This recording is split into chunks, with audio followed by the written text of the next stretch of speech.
Well, hi, everybody. Thank you all so much for joining us today. We're going to be talking a bit about Open Door, which is one of the TAC's strategic programs. And before we do that, I've got some acknowledgements and also want to do some brief introductions. So first, all of you can see here, I'm sharing the TAC's land acknowledgement on our screen. And I also, in addition to that, want to share some access acknowledgements.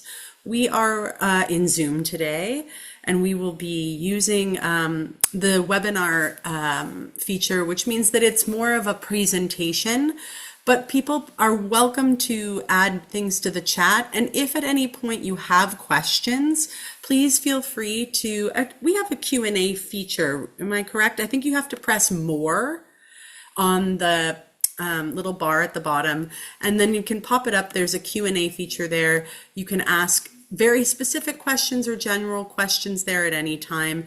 We've got a lot of time built into our agenda today, and so we'll have lots of opportunity for questions at the end.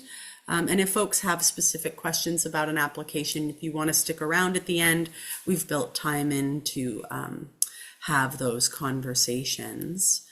I also want to introduce our lovely ASL interpreters today. We've got Christie and Amanda joining us to support our session. And if anyone would like later to ask a question through the interpreter, please just raise your hand, let us know.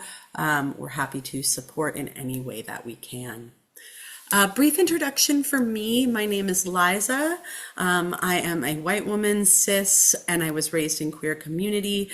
I am in my home office today. I am wear glasses. I have a braid down the side.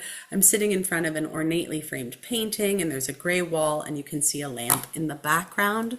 I think I mentioned that I also wear glasses.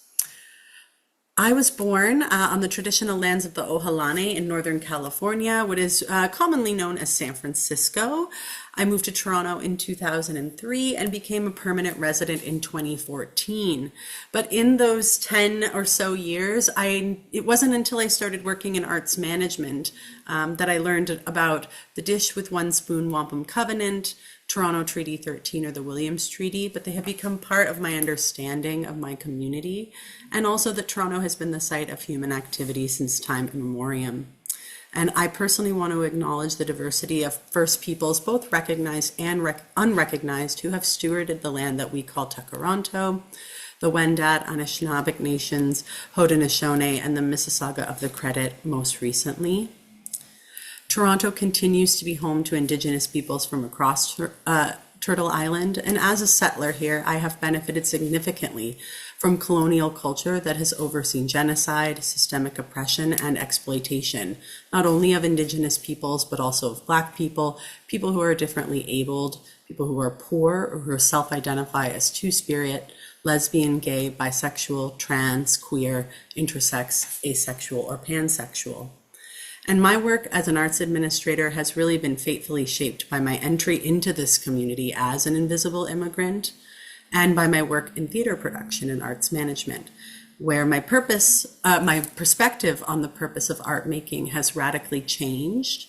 And I think that Open Door is a very good illustration of the kinds of values that I have held about what is important in arts and creation, and that is about process and about supporting artists. I think that Open Door is a program that embodies those values, but I think it's also important that as we acknowledge and reflect, that we recognize that our systems of funding have not always been equitable, and that they have shaped a system that has institutionalized violence and disenfranchised folks who are part of our community, and that the Toronto Arts Council has specifically contributed to violence against marginalized folks. And that we have to acknowledge that, hold ourselves and our organizations accountable if we want to be able to dismantle injustice and work towards a more equitable arts community. I think a land acknowledgement needs to be personal and needs to reflect your perspective and social position in order to have an impact. So I wanted to share that with you all today before we start our session, just so that you know a little bit about me, where I come from, and what I think and believe. All right, moving right along. Today we're going to be talking about Open Door. So our agenda for today looks a little bit like this. We're going to talk about the program priorities, and also there's some specific information that'll be really useful to you for this year's intake, 2026 intake specifically. We're also going to talk about eligibility and the program timeline. I'm going to talk a little bit about preparing your application, the questions that are in the application, and how to best articulate your project to meet the priorities. I think one of the things that's really important to know about Open Door is that almost anything can be eligible. It's really about how you frame it and how you articulate the context of the project that you want to do, as well as what you want to do. And then at the end, we're going to talk a little bit about some accessibility supports, and I'll give some examples of some work that's been funded through Open Door. I see some of the folks who have been funded in Open Door before in the room, so that'll be exciting. Hopefully, we'll be talking about some of your projects.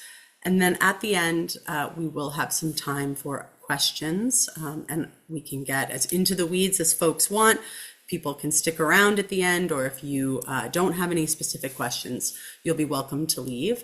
I wanted to make a note that we are recording the session today, but we won't record the question and answer portion of the session. So that will just be for folks who are here today, but we will be recording most of the session so that people who can't be with us today will be able to get these slides and get the recording, and so they can get a little bit more information about this program. All right, so what is Open Door? Open Door is part of TAC's strategic program portfolio. The strategic programs are a suite of programs that are really designed to support TAC's priorities beyond the discipline funding that we do. I think many people in the room know that the arts is changing. We're seeing a lot more interactive, multidisciplinary work that is about research and about professional development that doesn't really fit into the funding models that we have through our discipline programs, things like theater projects or music projects or dance. So the strategic funding programs are about helping fund other ideas and helping to fund stuff that is more strategic. For Open Door, we are really talking about ideas that have the potential to create transformative change in the arts sector. This is a program that prioritizes projects that demonstrate leadership through innovation. They're about experimentation, collaboration, and knowledge sharing. So those are the broad pillars. This year, in response to ongoing community consultation, we've added some specific information about projects that encourage access to and increase affordable cultural spaces for Toronto, for artists and arts communities. And to support this priority, a minimum of 50% of funding will be available in this round and will be allocated to projects that are focused on cultural space activation and development goals. So that is a little bit broad, and it's intentionally that way because we don't want to dictate what is a space project. We want to leave room for organizations and applicants to tell us about how their projects create opportunities for artists and arts organizations in the city. But I think it's important that all applicants, whether your project is specifically about space or not, should be thinking about how you can align the language of your application with the priorities of the program. So not only innovation, experimentation, knowledge sharing, and community collaboration, but also about cultural space activation and creation. I'll tell you all now in terms of like how these projects are assessed.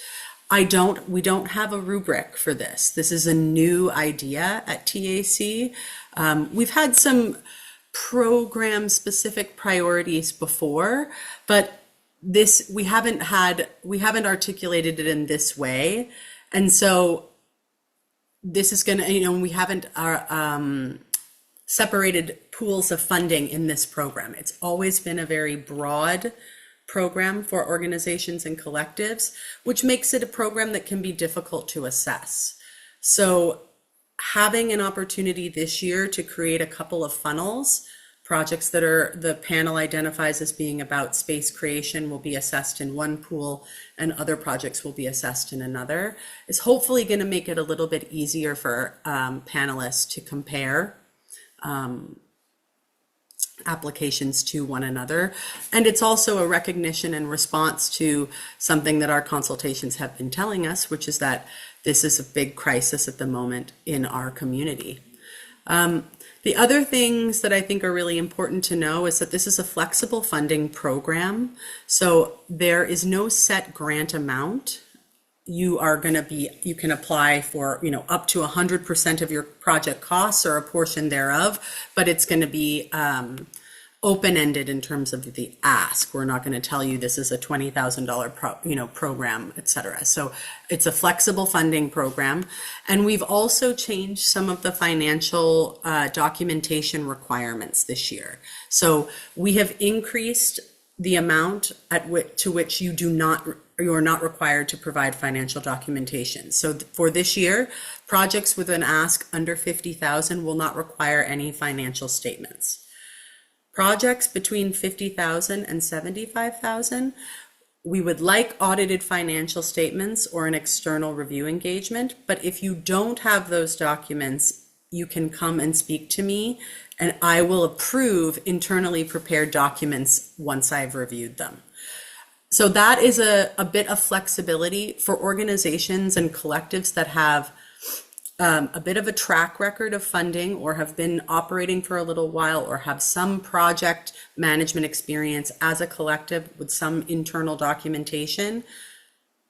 Those projects may be able to apply for between 50 and 75K. And now we have a firmer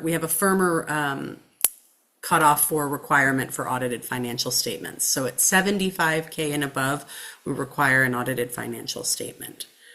And these changes, they're twofold. One, we recognize that the cost of doing work is going up. So we do want to increase that, that floor or that ceiling at which people can apply for and do work without needing a lot of documentation. So we've increased that amount to 50,000.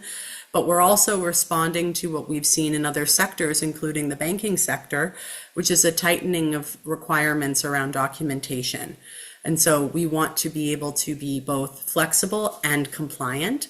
And so that's why we've created, there's less there's less space for question around what documentation you have. Over $75,000 asks, we're going to require audited financial statements. In between 50 and 75,000, there's a little bit more flexibility. So if that is you and you want to ask questions about, or you want me to look at documentation, just send me an email and we can set up an appointment for me to look at those financial records and look at the budget. But I won't make any exemptions until I see your project budget and see the documentation that you have to back that up. So that's what is being funded and how.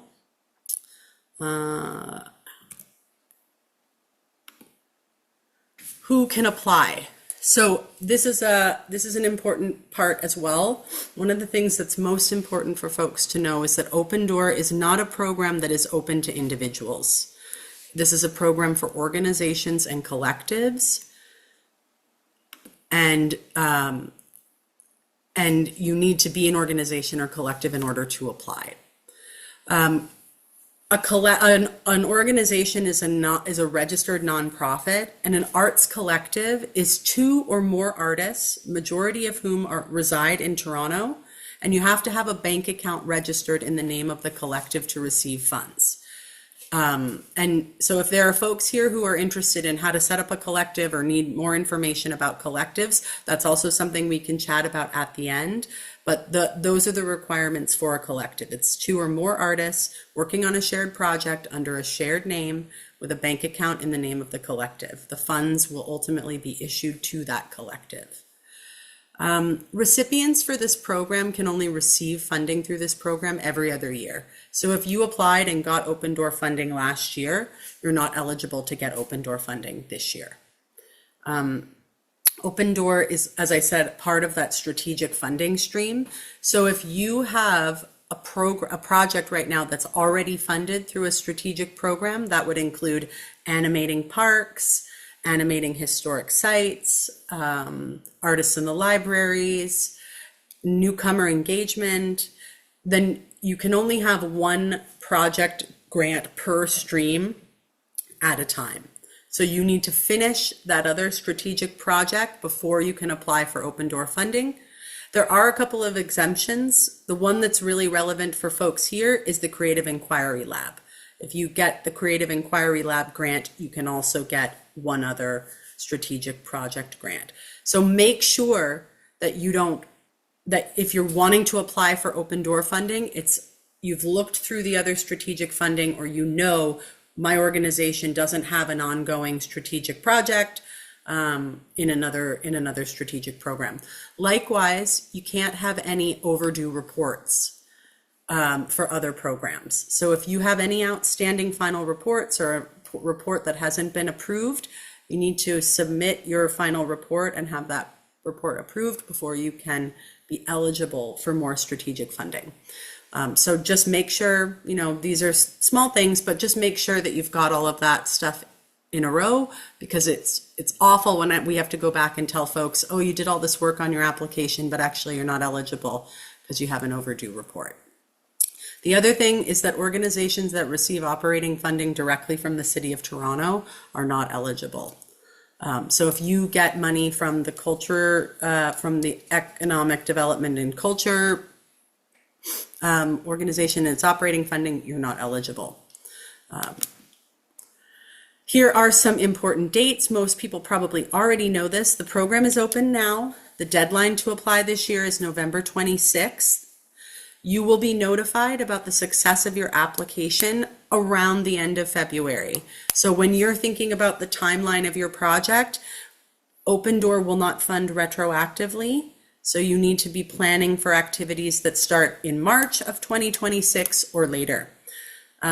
Open Door funding is available for 2 years of activities. So your project can happen anytime from March 2026 until end of February 2028. You need to be done with your project within 2 years of the date of notification. As the note here sort of says, there's no length of time requirement in this program. So your activity that you're trying to fund could be 1 day. Wouldn't recommend it, but it could be 1 day of activity, or it could be 2 years of community engaged activity. But it has to be finished by 2 years from the date of notification. What do you need to prepare? This is probably the most important part about what we're going to chat about today. These are the 3 sections of this application. It's not a particularly long application, but I would say it's a challenging one because you have to convey a lot of information in a relatively small amount of space. I think most of these questions in the project description section are between 250 and 500 words each. So you really don't have a ton of space to tell us about your project. So the first question is about what are the circumstances or inspiration that led your organization to design the proposed project? So here we're really asking about your experience. Who are you? What have you done? Why are you inspired to do the work that you want to do? And this is a great place to provide context. So this kind of context will be about the sector, maybe challenges or barriers or gaps that you're hoping to fill. But you also probably want to talk about who's working in this space, who are the other folks out there. You don't necessarily want to be like, oh, we're the only ones who've ever done this thing ever. Nobody's doing this. You want to demonstrate sort of your contextual location. Because this program is a lot about collaboration, the project description is a place where you want to set the stage for who are we, who are our collaborators, what do we know that tells us that what we want to do is going to be important to the sector? The next question is about describing the project details. So this is where you're going to tell us the timeline, the dates, the project activities. But don't just think about the timeline from, let's say you want to do a series of workshops. You're not going to start the timeline with the first workshop. We want to know, what is your prep phase? What is the outreach phase? How are you reaching out to community? How are you building the team if you haven't already built them? Who are the partners? So it's try to give us texture. The next section, the next two questions are really about the priorities of the program. So the first one is asking about how this project is going to create transformative change. So this should follow from what you've already told us about the gaps that exist, or what are, areas where there's work needed. So why is, and also should tell us a little bit about why you're the right people to do that work. We want to know, if the project explores affordable and accessible space for artists and arts communities, this is also the area where you want to talk about that. And as I said, even if that's not a central part of your project, most of the work that gets funded through Open Door generally is about creating space. Maybe it's not literal space, but it's about finding opportunities to do work that's not funded. And so that you want to try to connect your work to the sectoral challenges that are kind of bigger picture. We also, in the next question, want to know, how does this project tie into these priorities of the program? So innovation and experimentation, collaborative leadership, community partnership, knowledge sharing, or cultural space development. So both of these questions are going to give you an opportunity to really dig into why this project is important and why it's an open door project. As I said at the very beginning, you can probably make anything eligible technically for Open Door because it is such a broad program, but you really need to articulate in your application why it's an open door project specifically, why it's not, if you are doing a creative project, for example, let's say it's an opera project, why is it not a music project? What makes it bigger and more about sectoral change than just a creative project? Again, we have funded lots of incredible creative projects through Open Door, and you're going to see some examples of those later, but they're usually about doing something in a different mode or breaking away from a particular structure. They're doing something innovative and experimental. And you really may have to remind the panel here that that's a priority, that experimentation is a priority, because panelists at the end of the day are just like other artists in the community, and they can get stuck in their own mind about, oh, this isn't going to work. So this is where you really want to talk to them about, this is something different, or if it's a series of workshops, maybe it's not innovative in the format, but it's innovative because of who's in the room, or because of the kinds of topics that conversations that we're having. So those are the places where you want to bring that forward and really contextualize what you want to do with a why that speaks to Open Door. And then the last question is about access. And so this is about telling us how you're making your project accessible. If there are accommodations, either for audience or participant access or safety, this is where we want to know about them. And this access plan, I would say, is kind of broad access. So it may not be specifically about accessibility for disabled folks, deaf folks, folks with mental health issues. This might be more general access for accommodating your community and participants. So it might be things like, well, we're working with a lot of parents, so we're going to provide childcare, or we are working, asynchronously so that people can do the work outside of hours that they may be required to do caregiving, for example. So that's the access plan, but we want to know, what venues are you working in? What are you doing to recognize who's welcome in your space and who isn't? And is there a way that you can make your work more accessible to more folks? The budget section, again, it's pretty straightforward. You're going to be uploading and sharing a form fillable budget in the Smart Simple portal, and then a supplementary budget that will provide notes. I think that the budget notes are an underutilized part of applications to provide detail. But what's really important there is that the details that are in your budget notes should align with anything you've told us in your project descriptions. So if you've told us that, you know, you're going to have 24 participants in a summit series for dancers, but then in your budget, you're only budgeting for 20, that there you're creating a doubt for panelists. So make sure that your budget notes are consistent with anything that you're putting in your project description and anything that you have in your application overall. But this is a place where you can really break things down and try to make it as clear as possible that we understand fees for artists in particular, production expenses if there are them, or any other large line item. You really want to make it clear what your expenses are in those budget notes. And then support material. Support material for this program is optional. You know, some projects don't necessarily have a need or a clear kind of, you know, what is support material for this, especially let's say you're doing something that's about community consultation and research, informal community research. You might not have a ton of support material to go with that. So it's optional. But I would say, if you are going to include support material, I would recommend that it come in a different format from text. Your whole application is text-based. I don't think that testimonial letters are great, but I think better is a testimonial video.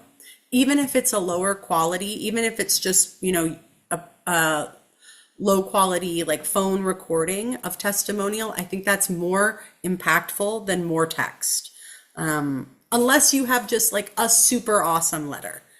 And again, I'm happy to answer any questions about this, but that would be my suggestion. I think you can communicate a lot more through images or through a short video, even a talking heads video with the person who's written the application talking about the application. Just helps to break up the experience for panelists and create something that's maybe going to give them that same information, but in a different format. The only other thing that is important to know that's not here in terms of what do you need to prepare in the project, it's not the project description tab, it's in the project information tab. You need to include a list of contributors as well as CVs or brief bios for the lead artists or main project partners. And I think it's a little bit unclear in the guidelines about exactly how much information we're looking for there or about how deep to go with project contributors. I think it's really important that you include all of the main partners or lead artists. So let's say this is a collaboration between 3 organizations. You might put the contact person for each organization and then in the description, identify them and the role they're going to play. You might just put the organizations if you're 3 partner organizations working on a project, but you'll want to include information about the people who are going to be closest to the project directly and include their at least a page per person of their CV.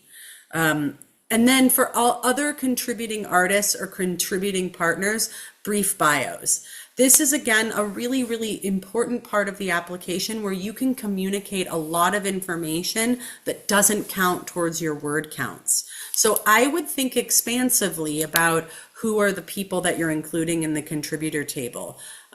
Especially if you've got lots of partners or you've got a lot of firm collaborators on a project, make sure you're including them in that contributor table and that you have their information to include.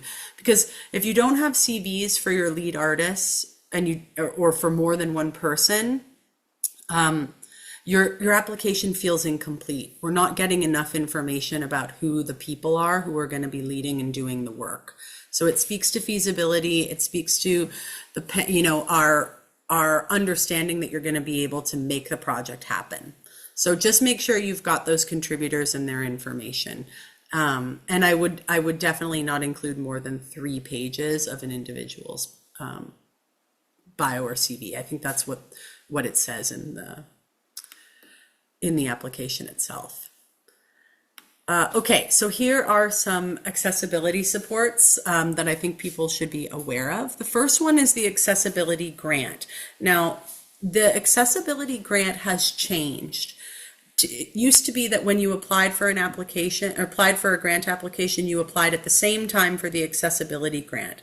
Now you're going to be applying separately. So beginning in 2026, you won't apply for the accessibility grant inside of the application for another project, which means that for applicants for this program now, this year, you won't see the accessibility grant available. But don't fear, this is a good change. And what the change is that now you can apply at any time for that accessibility grant. So applicants who receive open door funding in 2026 who have artists that have accessibility support needs will be able to apply for that funding any time while the project is happening.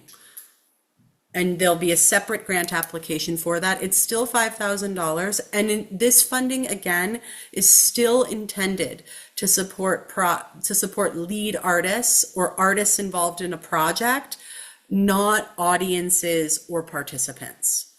So this is a grant that supports the artists who are working on projects, but it can cover all sorts of things for artists who have identified disabilities or who need extra support because of disability issues or access needs. So it's things like ASL, interpretation, audio description, maybe it's large format printing, support staff, communications assistant, etc. But it's for disabled artists or artists who are living with mental health. If you have other accessibility costs, let's say like in the previous example where you want to provide childcare for lead artists, put that you can include that cost in your grant, but not in an accessibility grant. Put that into your project budget, make that part of your overall ask for Open Door. It's a project expense, but it shouldn't be part of your accessibility grant application. And again, if there are questions about what goes where in your budget, I'm happy to answer those. The other support that we have is applicant access support. So this is for artists who are deaf or disabled or need help completing their grant application because of mental health or disability. And this application support is up to $500 per person per year. And the way that will work is that you would reach out to me directly and say, hey, I have a person who helps me write my grant. And then I would approve that expense. And then your support person would invoice me directly. So whoever is the applicant would put me in touch with their support staff or the person who's going to provide them the grant writing support. And then I would give that person some information and an invoice to fill out, and then they would send me their invoice for that service once it's completed. I'd talk to the applicant, make sure that they're eligible. We'd talk about the support that they needed, and then I would just review with them the process of payment, and then I would talk to their service provider. So that is also a support that applicants for this program are welcome to utilize. Just let me know if you need that support, and we will get that process. Now, we're getting quite close to the deadline on this, so if you do need that, you probably need to get in touch with me no later than next Wednesday. So by the 12th, if you think you need applicant support. All right, and so that concludes kind of like the formal part of the this presentation. I want to talk a little bit about some stuff that's been funded in Open Doors before, but I really want to get us to kind of like the questions that people probably have as quickly as possible. So here's a couple of examples of work that's been funded through Open Door. Because this year there is this emphasis on space, I thought I would share a space project that has been funded through Open Door previously. In 2023, Open Door funded the Toronto Dance Theatre. They were working on a project that was all about getting artists into space and utilizing their studio space, particularly for dance. As many folks here probably know, dance space is really, really needed at this time in the city of Toronto, and there has been a crisis of dance space going on for a little while. This pilot project offered artists, particularly artists from equity communities, access to subsidized space, and they utilized like a rental system, a rental booking system that allowed them to very quickly get folks into their space at a much reduced cost. So that was a project that Open Door funded. Another Open Door project, this is a really great project that I love sharing because it is a creative project. And this is Designing the Revolution, which was a project that was funded through Open Door by Associated Designers of Canada. And in this project, 14 Toronto-based designers, emerging designers from equity communities, collaborated with Toronto-based artistic directors to do distinctly theatrical public art installations. As you can probably imagine, in 2021, we were still in the throes of the lockdown and pandemic. So this was an opportunity not only to create public art in theater spaces and on the buildings of different theaters throughout the city, but also to build relationships between artistic directors who are often hiring designers and emerging designers from communities that are not as well represented on Toronto stages. So again, you can see where the kind of intersection of creativity and sectoral change and transformation are coming together. Another project that TAC funded through Open Door was the Level Up project by Theatre Direct's Balancing Act. And I know there are some Balancing Act folks here. So this was an incredible project. There were a number of different phases of this project, but through Open Door funding, we helped to support a series of pilots where different theater organizations across the city, and I believe even across the country, were piloting different kinds of care initiatives to support caregivers and artists. And so they worked and partnered with a number of different arts organizations who would implement different pilot projects within their organizations, all in an effort to support parents and caregivers and create processes of art creation that help to shift a culture towards being more supportive and caring. And Theatre Direct's Balancing Act were the conduit, and they received funding through Open Door to do some of that work. All right, and sort of the last thing that I think everyone needs to know is about how the application is assessed. So like all Toronto Arts Council grants, we have a peer assessment process. Excuse me. So applications, after they're reviewed by our internal team, just to make sure that everyone is eligible, I will put together a panel of sector leaders and artists from across the community who are approved by the TAC directors. And this program really requires that we have a multidisciplinary panel. So the level of depth of knowledge for any particular project on the panel might not be as deep, but they will often have a breadth of knowledge and usually have a very high level or sort of bird's eye view on the sector, on the various sectors that they represent. Oops, sorry. And this year, there will be an emphasis on having panelists who are working in or involved in space creation and who are advocating for and knowledgeable about cultural spaces in the city. So that will be a priority in the peer review process. And evaluation priorities, this you already know from the pillars that I've already shared, but the program priorities are about collaboration, community engagement, experimentation, innovation, and knowledge sharing.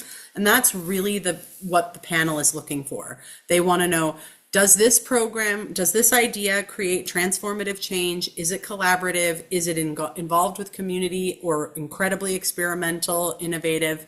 And what are they doing in terms of knowledge sharing? How are they making sure people know about this or what they're doing? The other thing that's really important is that they feel that your project is financially and administratively viable. And as I said, this year, a minimum of 50% of funding is going to go to projects that specifically are involved in affordable cultural space access and creation. As I said, that is sort of intentionally vague to allow panelists to interpret that and really establish their own priorities as a group.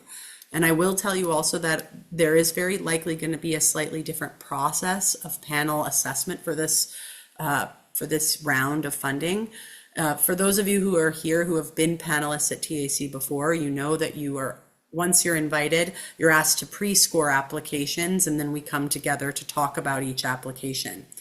For this round of funding, we're likely going to be doing applications in batches and coming together to talk about those batches. So they're going to be meeting more frequently, and they're going to be meeting over the course of several weeks, as opposed to trying to do everything in just a couple of days.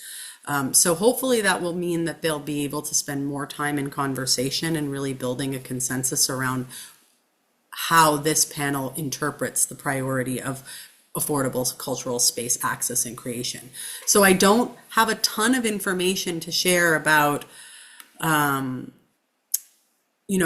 is the rubric by which panelists will be making decisions, because the answer is I don't know. They're going to be coming up with that together as a panel. But for all of you who are writing applications, I think that you want to think about, okay, who is the panel and how can I relate to them? And you won't know who the panel is, but I mean, think about who are the kinds of artistic leaders that I want to be writing to, and how can I get people who are from different sectors to have a sort of universal understanding of the challenges that we're facing. So often what this means in terms of having a great open door application is that you give a lot of context. You're sharing, you're not making assumptions about what the panel knows about your sector and about your project. So I think for all folks who are going to be drafting and submitting open door applications this year, I would really recommend that you try to have somebody from outside of your arts discipline and sector read your application, because we all get a little bit siloed in our work, and we take certain things for granted as we understand these things really intuitively, but there are often opportunities to give more context that would really help panelists know, why is this important? Why is it timely? And why should we fund it through Open Door? And sometimes that might simply be, you can't get this work funded through other programs. This work is really important because it's filling these gaps. And the kinds of funding that maybe funding has dried up. Maybe there used to be other kinds of funding that you could get that now you can't, or things like that. So there are things that you want to tell the panel that you might take for granted. As a given, people in the dance sector know there's a crisis of dance space, but you should just assume maybe the panel doesn't know, and give them a little bit of context wherever possible. The other thing to know is that just like all of TAC's programs, we have an equity priority policy. That means that once we've done all of the pre-scoring, that applications that are equally strong, priority is given to those that are serving TAC equity priority groups. And that is a discussion that comes at the end of assessment. If we're looking, inevitably there will be many more projects that are well assessed than we have funding for. And so when they're looking at those last couple of projects, there may be a conversation about, well, are these projects serving equity priority groups? And that can have an impact on decisions at the end.